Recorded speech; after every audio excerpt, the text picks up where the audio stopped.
સુરત શહેરના પર્વત પાટિયા વિસ્તારમાં ધોળા દિવસે એક શખ્સના અપહરણની ચોંકાવનારી ઘટના સામે આવી છે. પૂર્વ અદાવતમાં આકાશ રાજપૂત અને તેના સાથીઓએ મળીને એક કુરિયર બોયનું તેની ઓફિસ પાસેથી અપહરણ કરીને તેને ચપ્પુની અણીએ જાનથી મારી નાખવાની ધમકી આપી હતી.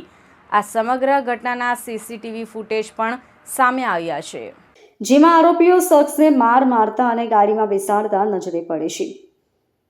બિયર બોયનું તેની ઓફિસ પાસે જ અપહરણ અને ફરિયાદી પ્રદીપસિંહ રાજદીપસિંહ રાજપૂત જેઓ ડિંડોલી વિસ્તારમાં રહે છે અને કુરિયર બોય તરીકે નોકરી કરે છે.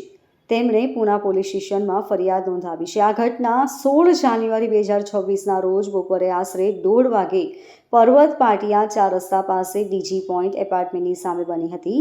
પ્રદીપસિંહ જ્યારે કુરિયરની ડિલિવરી આપીને નીચે ઉતર્યા ત્યારે આકાશ રાજપૂત, ગોપાલ અને અન્ય 6 જેટલા શખ્સોએ તેમને ઘેરી લીધા હતા.